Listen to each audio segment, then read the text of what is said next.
హిందువులు విష్ణు భగవానుని దశావతారములను విశ్వసింతురు. మత్స్యావతారము. ఈ అవతారములో విష్ణు భగవానుడు మత్స్య రూపధారుడై సోమకుడనే రాక్షసును వధించినాడు. సోమకుడు నిద్రించుచున్న బ్రహ్మదేవుని వద్ద గల వేదరాశిని అపహరించి సముద్రమున దొచ్చి పారిపోవుచుండా వేదములను ఉద్ధరించుటకును భావిశిష్ట జనోపయోగమునకు తోడ్పడు వేదములు దుష్టజనుల హస్తము కాకుండా నిరోధించుటకు అతడు సోమకుని సంహరించి వాటిని తెచ్చి బ్రహ్మకు ప్రసాదించను. కూర్మావతారము. మందర పర్వతముతో క్షీర సముద్రమును దేవరాక్షసులచే తరిపించి అమృతము లభింపగా దేవతలకు ఇచ్చిన గాథ. వరాహావతారము. దితి కొడుకులలో ఒకడైన హిరణ్యాక్షుడను వాడు విష్ణుద్వేషి అయి లోకకంటకుడైన విష్ణువును వెదకి అతని నిలదును గానక సమస్త భూవలయమునే పీడించుటకు ఉద్యుక్తుడు కాగా వరాహ రూపముతో ఆది విష్ణువు ప్రత్యక్షమై హిరణ్యాక్షుని సంహరించిన కథయే వరాహావతారము. నరసింహావతారము. దితీదేవి కొడుకగు హిరణ్యకశిపుడు తన తమ్ముడైన హిరణ్యాక్షుని వరాహ రూపమున సంహరించినందున విష్ణుద్వేషి అయిన విష్ణు భక్తులనందరూ ఎనలేని ఇక్కట్ల పాలు చేయుటకును ఎవరితోనైనా చావకుండుటకు మందర పర్వతమున కేకి ఘోర తపమాచరించెను.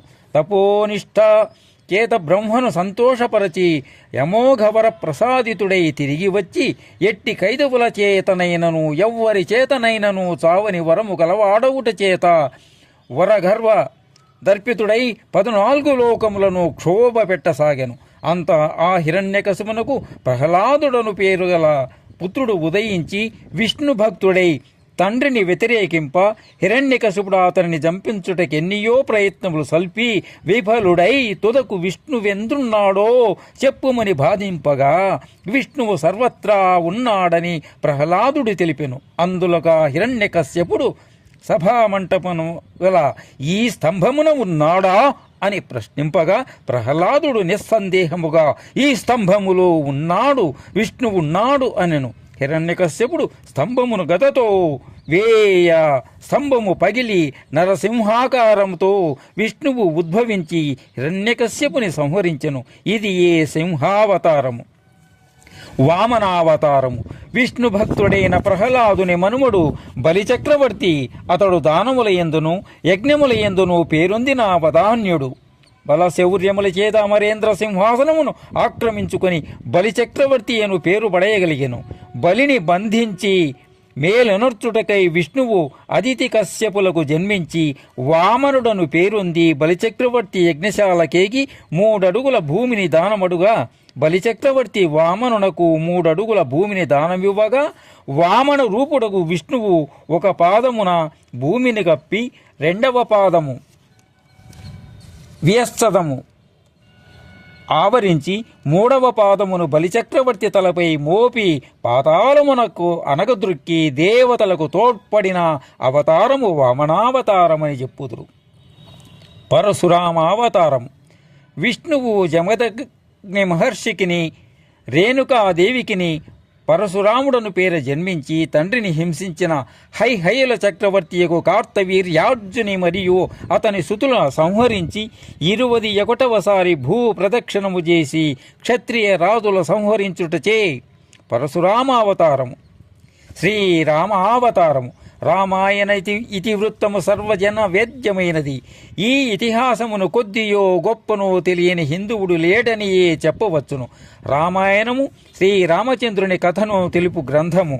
రామజననము, విశ్వామిత్ర యజ్ఞరక్షణ, పితృవాక్య పరిపాలనకై రాముడు అరణ్యమున కేగుటయు, సీతాపహరణము, సుగ్రీవ హనుమజ్జంబవాదుల స్నేహము, సేతుబంధనము, రావణ సంహారము, రామ పట్టాభిషేకము, రాముడు దుష్ట శిక్షణ శిష్టరక్షణ చేసిన క్రమము విపులముగా వాల్మీకి మహర్షి రచించెను.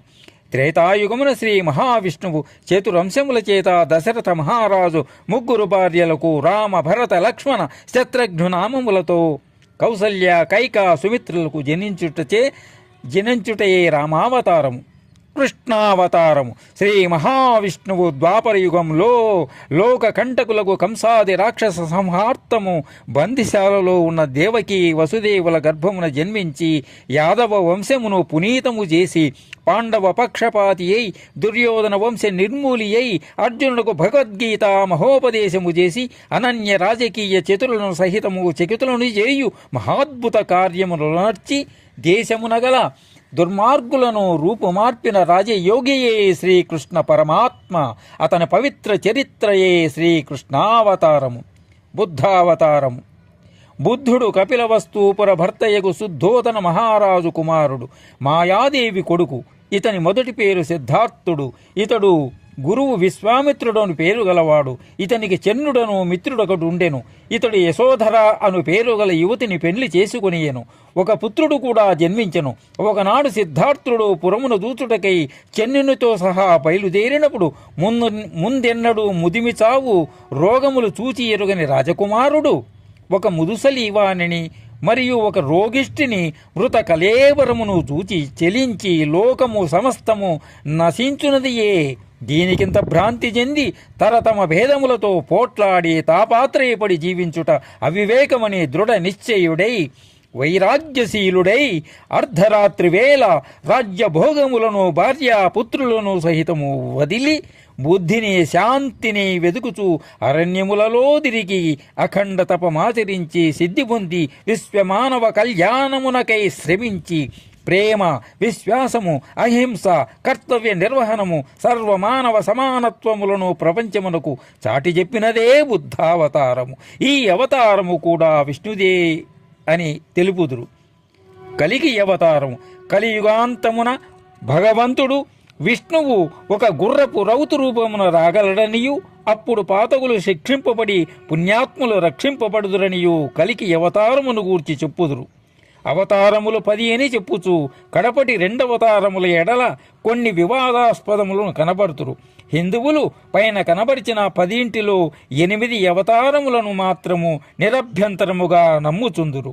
ఇట్టి అవతార పరంపరలు వీటికి సంబంధించిన మనోరంజకములైన కథలు వంటివి మరే ఇతర మతములలో కానపడవు.